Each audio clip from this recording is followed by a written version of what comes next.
started off talking about Deion Sanders, but you know, your shelter got broken. They shelter got broken into like twice. You know 3 times actually, man. 3 times. It happened again like last month. But now we got all of the security stuff on there. So soon as old buddy came in, the alarm went off. The police was there in a couple hours. You know, just got to pay for a broken glass, but nothing was stolen. You know, but it just is what it is, man. When you in a space where people who live nearby are struggling with addiction, you're gonna have people attempting to get it however they can get it, and they're gonna try to hit the soft targets. And they thought it was soft. It ain't soft no more. We used to be soft. We ain't soft no more. Yeah, man, because the reason I'm saying it's like bigger than Dion. But where I say these things cause confusion for the people, because they're like, okay, they brought up that his office got broken into. His son Shiloh's truck got broken into. But you in Jackson, Mississippi, like you said, we in this same hood that everybody's saying, oh, well, he gone to Colorado. No wonder. I wouldn't blame him.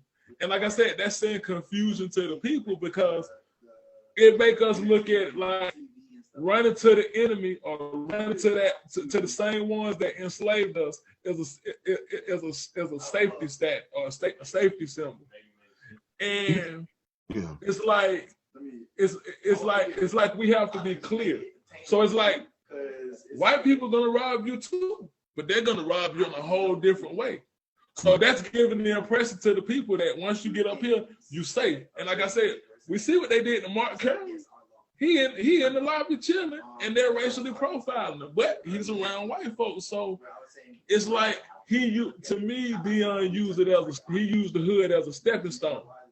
Because like my bro Knowledge said, he said, hey, if something come up, I'm out. But when he came in saying, God brought me to this. God brought me to turn HBCU around, not just Jackson State, but to bring this whole paradigm shift to where we got Division I players that's not going into this system, the same system that we complained about that's making $40 million slaves. We're going to bring them into HBCUs to change the culture. And when you got a better offer, you renege. So I think we have to like really examine not just him, but those type of situations. And you a brother that's right in the middle of it, but you ain't left and took your stuff to Alpharetta. Well, you know, for me, I have always been invested in Black people. A quick story. I went to quite a few undergraduate institutions before I finally, got an undergraduate degree. I started off at the University of Arkansas Pine Bluff, and I got put out. And I went to Shaw University in Raleigh, North Carolina. I was there, about 3 years, and they put me out. And then I ended up at Tuskegee University. They put me out, but I'm still a pattern developer here. But they let me back in. When I got to Tuskegee, it was the first place in my life I ever felt like was absolute home. The mayor was Black. The police chief was Black. The fire chief was Black. The man who owned the grocery store was Black. The pharmacist was Black. The president of the institution, Black. Black people were in leadership, as well as Black people were in every area of the operation of a city and of a county. It was Black people. And I felt so comfortable and at home. And what I decided at that point was that I would always do my best to make my living in the presence of Black people. And I would make my living serving Black people. So even though I know everybody dirty, I get that. I just rather catch my dirt from my people.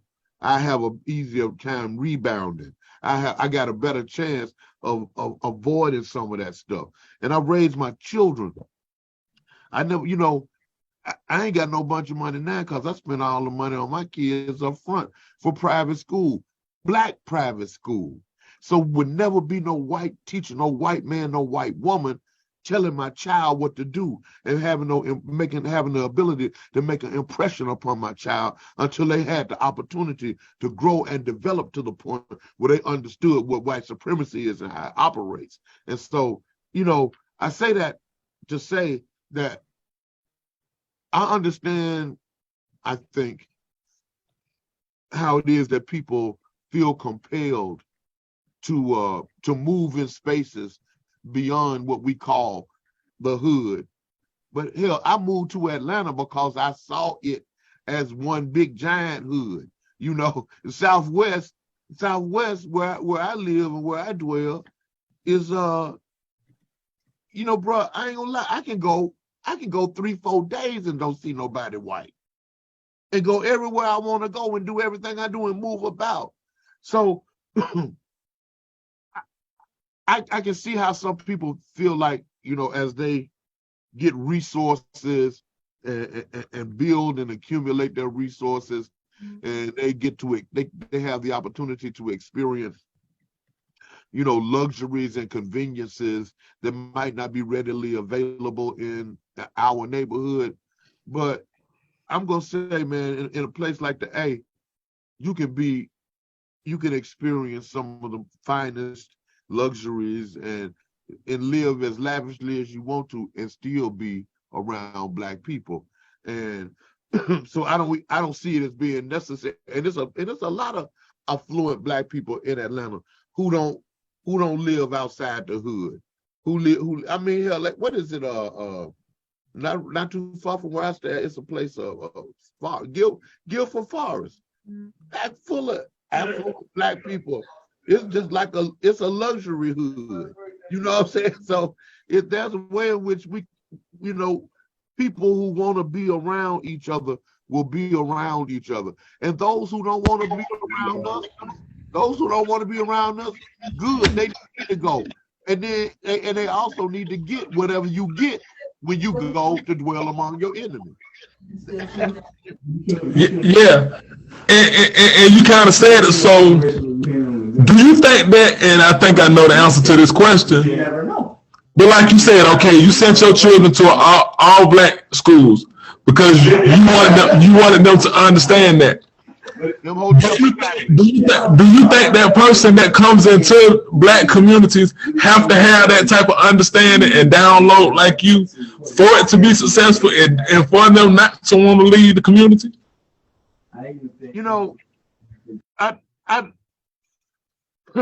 Man, I don't know. I don't know. I don't think that I'm a unique, and that my family is unique. It's quite a few, people that I've run into in Atlanta, and not just in Southwest, but over in South DeKalb. It's a major enclave of Black people who who are conscious but who also have been able to, now people who are professionals and who get paid as such. I think consciousness has a lot to do with where people choose to live their lives. I just feel comfortable, and I think comfort is also another thing. What makes you feel comfortable? What sets your soul at rest? I live in Southwest, and I live, out from the heart of the city, but I'm in the heart every day, and I feel just as comfortable, in the trap as I do where I dwell. I know I'd have to take different precautions when I'm deeper in. I have to operate in a different way. But at the same time, man, this world we living in ain't no place safe. The place you think safe is the place that's the most unsafe place that you can be. So, you I think black people's. I think that you are right in a certain way to a certain extent when it comes to this Dion situation, because of course you want people to be able to aspire to the highest heights that they can achieve. But who's to say? It depends on consciousness. Who's to say that being in a grimy pseudo antiseptic environment like Colorado with all of these damn crackers, and even though he got celebrity and notoriety and it gives him a bit more wiggle room, the moment them hunkers turn on him, that's gonna be the end of that. You know what I'm saying? But I can see him, man, hell, I can see him even if he don't be there for 1 year to go get that $5 million, go get that. If because two things I don't bother black people about: how you wear your hair and how you get your money. That ain't none of my business. So when that brother go get his money like that, I figure, go get it. That's a chance that you can't pass up.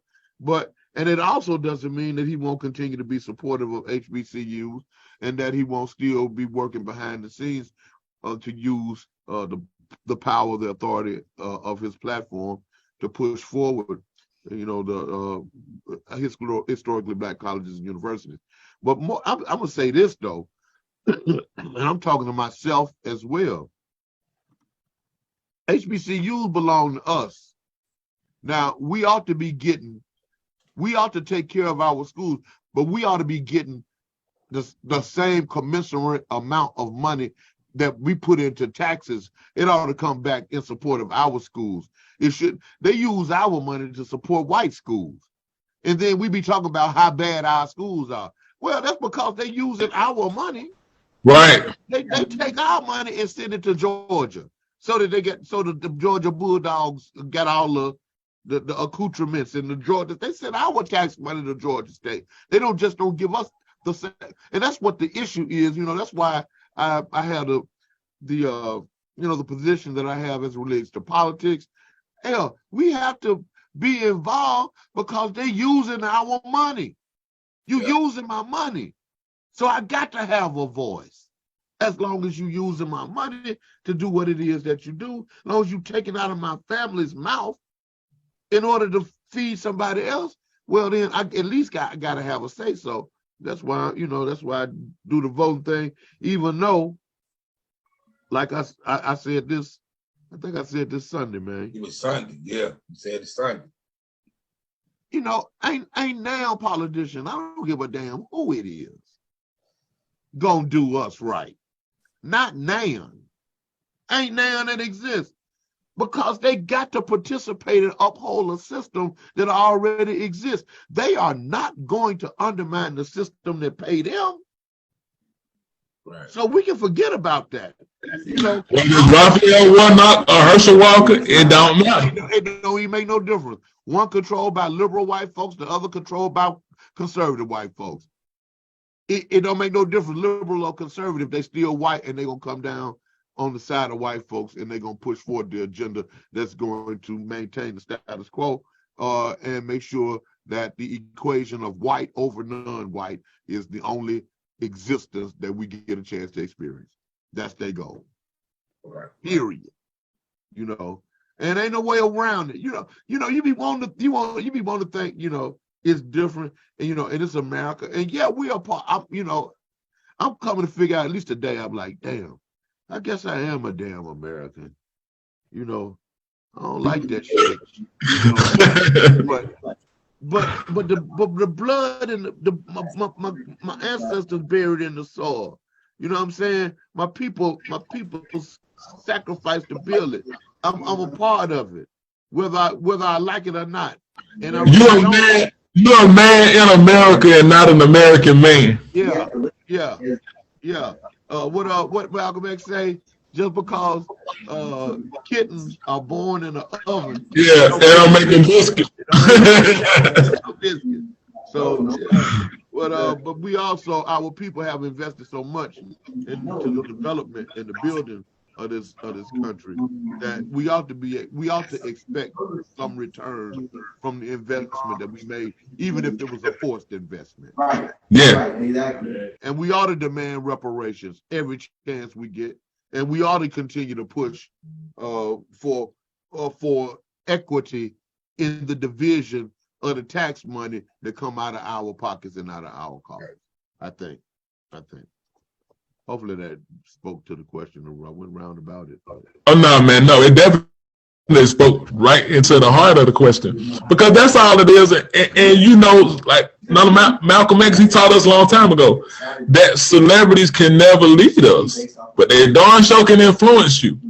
So that's what I was saying. Like, okay, when you looked at the context of what was happening, the energy shift. Okay, that was just like over the weekend, and the coach from North Carolina, he was saying how that team was treated. He was saying that they put them off the bus in the middle of the street. They made them wait in front of the tunnel. So that was a good look for Jackson State. But what about all these other underdeveloped institutions? What about all these other ones? And if we don't see no value in it, and like you said, we taking all our money and we fund in Colorado to where he had all those resources with Michael Strahan, why not go, okay, if Jackson State was doing you so bad, why not go to Grambling? Why not go somewhere and keep it within that right there? But it's go back to what you said. It's all on that consciousness. You know what, man? This is the person. You know what, Brother Obasi and Brother Knowledge and Brother King, I'm convinced, that Black people be equating success with being in the presence of white people. And yes, sir. Black people be feeling successful when white people will pretend that they respect you in your face. Mm-hmm. And I understand how we've been psychologically programmed to want the approval of the former slave master. Mm-hmm. I understand that. I mean, and it is deep. That's a deep historical kind of injury that we're working through, right? Because some of us, we can't say that we know better than others because we have learned knowledge of self and have a healthy sense of a healthy hermeneutic of suspicion that we won't let die. We understand who our enemy is and we're clear about it. But it's some folks, they ain't clear, and I don't know and I know everybody is not exposed to the same information. Obasi, when we start, rattling off, what we have read, we've read the same things, but think about all the people who haven't read what we have read. True. Right? Who have not been exposed to the lines of reasoning that we have, and who don't think critically about what they're experiencing. True. And sometimes it's just it's like a psychological kind of ego defense mechanism, that make people ignorant, so that they won't see the truth, so that they won't have to do nothing to make it change. You know what I mean? But, and we've been as a people, we can never underestimate the psychological pummeling that we have experienced. Yeah, we want to be big and we strong and we resilient. Yeah, but they fucked us up. They fucked us up. And that's what it is, because it's those psychological implications and it's the cultural implications. So what's gonna happen is, if that's they UNC or they OG or they, who they look to shape them as men, He's showing them how to deal with the community, whether we agree with it or not. And also, when I said the cultural implications, okay, you take them out the hood to where most of them will meet sisters, take them to Colorado, what's up there waiting for them? Oh, brother. So that's what I say. It's larger than just that, Slaughter. It's larger than just him as the individual. It's the boys that he in charge of shaping how they view the world, how they view. Now, some of them, like you said, if they got that knowledge, it don't matter if they in Boulder, because maybe some of them white experiences will show them something. But when we gonna learn that, that not to keep taking that gamble. Well, and it also is the drain.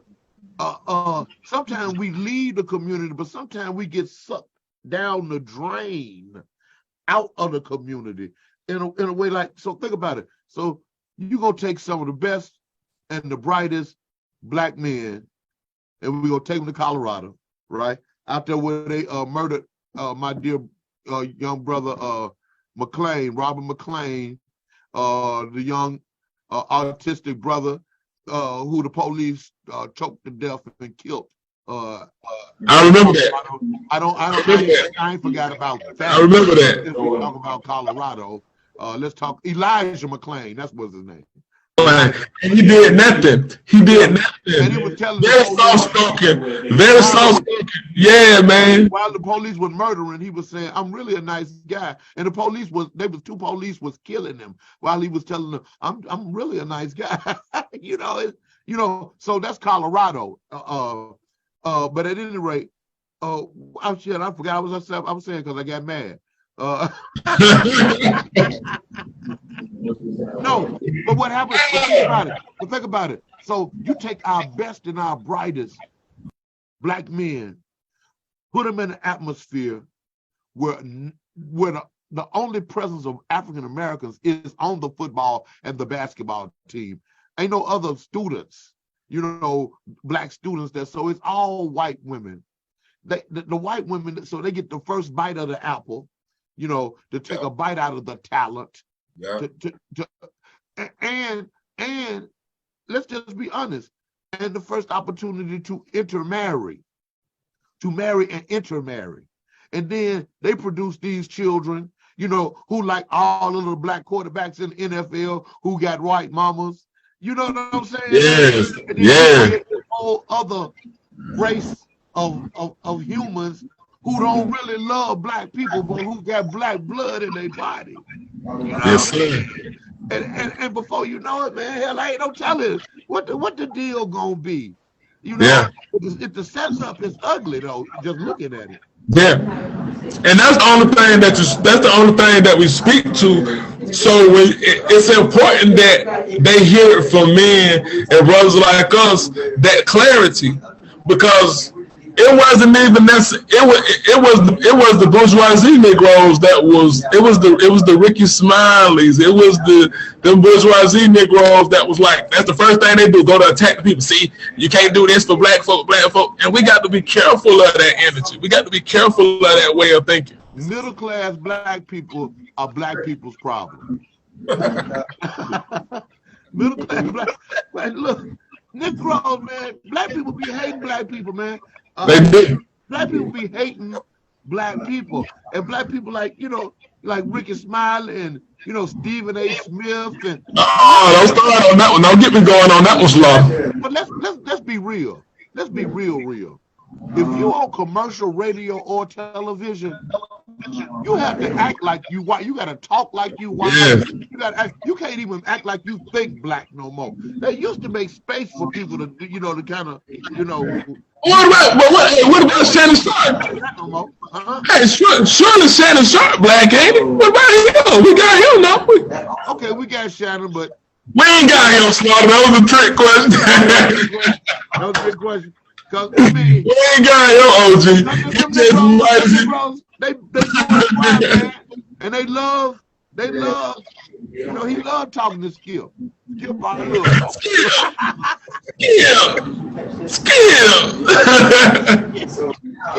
The rest of the white folks ain't no good, but you're a good white man, Skip. You already, Skip. Yeah, man. So the teaching of the young boys and the girls how to see that, Yeah, how to man. not go into that trap. Because man, you know, I went through broadcasting school. And I went through this one called out of all American Broadcaster, ABS. And it wasn't that well Peckerwoods that taught me. And they teach you to talk like this. I'm from the South. So I say 9, 5. They said, no, you gotta say 9, 5, 3.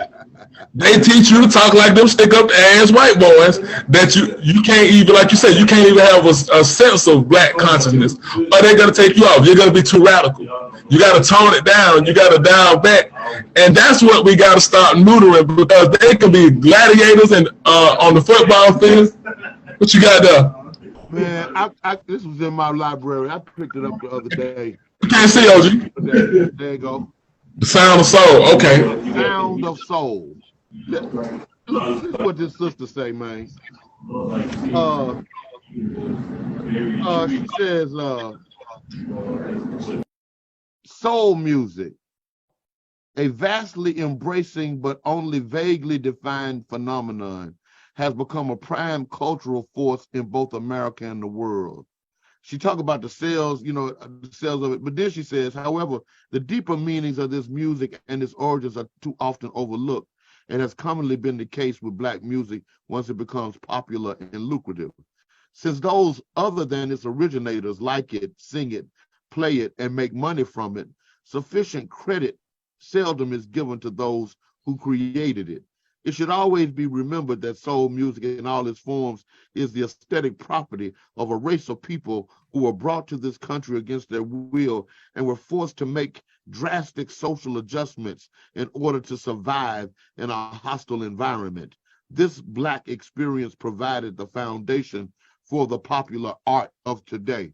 I'm taking this and what this sister Theo Garland says, and it made me think about, not only music, but also, sports like we be talking about, as well as every other area where Black creativity, creates the expansion of the discipline, but white folks make all the money from it. It's just like the system is just set up for the total exploitation of Blacks. And then what they do is elevate a few Blacks to a certain spot and then they say, oh no, they work real hard. And that's why they got, no, they just gonna let a few slide through so that I can look at you and tell you, see, if you work hard like that, you can have what they have. But but think about it. You got this brother, 40 years old, Black man, 40 years old, multi-millionaire, famous celebrity, and they say he killed himself. They say, that's what they say. What's going on? So the question I think, Obasi, is, do Black people find happiness when they move out the hood? Are we chasing happiness, or are we chasing status, or what are we chasing when we instead of reinvesting into our own spaces? And if you scared of Black people, look, in Africa, man, when you go to Ghana, everybody got a damn compound. Everybody damn got locks on their shit. It ain't like Black people ain't stealing from Black people. You just build you some walls up and shit and put some gates and put locks around your shit. You ain't got to move across town. Just lock your shit up. You know what I'm saying? I'm saying, do you find peace when you move outside of your people? And is it worth what you got to give up? In order to go? We only have a few more minutes. Brother Sandy Brown started from big Black Circle group, conscious rap group. So what now? Black Circle, Sandy Brown, sounded great. I can't hear you, man. It's some breaking. You can't hear me? Can you hear me? I hear you, but I'm saying there's some other noise going, and it's distracting me from hearing what you're saying. Well, anyway, one of the brothers from Black Circle, man, wanted to shoot a video at your church, man. Oh yeah, I think I saw that. Yeah, I'm down, to talk about it. It's all good, Yeah. you know me. We always open wide. Open wide. Before we close it out, man, because you want to tell people where we can find you at, what you do. We got a few minutes before we Man, you come through. You know how we get down at the Beloved Community Church of Atlanta. It ain't even no secret. It's the blackest church in Atlanta, probably. We are Afrocentric in our approach to worship, and we do what we do in the name of sweet Black Jesus every time. I think, and I was telling the people yesterday, what we come to the Beloved for is reprogramming, because they trying to kill us every day from every angle. We create a space where Black people are affirmed in our Blackness, where we don't look at ourselves as sinners who need to be saved. No, we Black people who love each other and we love God, and we come and gathering with each other, because when we gather, it increases the frequency of the energy that we need to give us the strength to go out and fight our enemies each day. So we clear about what we up to in the space. So I invite people to come through the Beloved Community on Sundays at 11 o'clock. We also feed the community Monday, Wednesday, Friday. We got the day shelter open all through the week, where people can come and get showers on Tuesdays and Thursdays, and come get clothes and emergency food boxes. We open every day. There's somebody on campus, and we always open and willing to serve. And I like us to be, we a church that gives. You right? We don't expect for nobody to give us nothing. Come get something from us, right? Because we got something for you, and that's how we get down over there.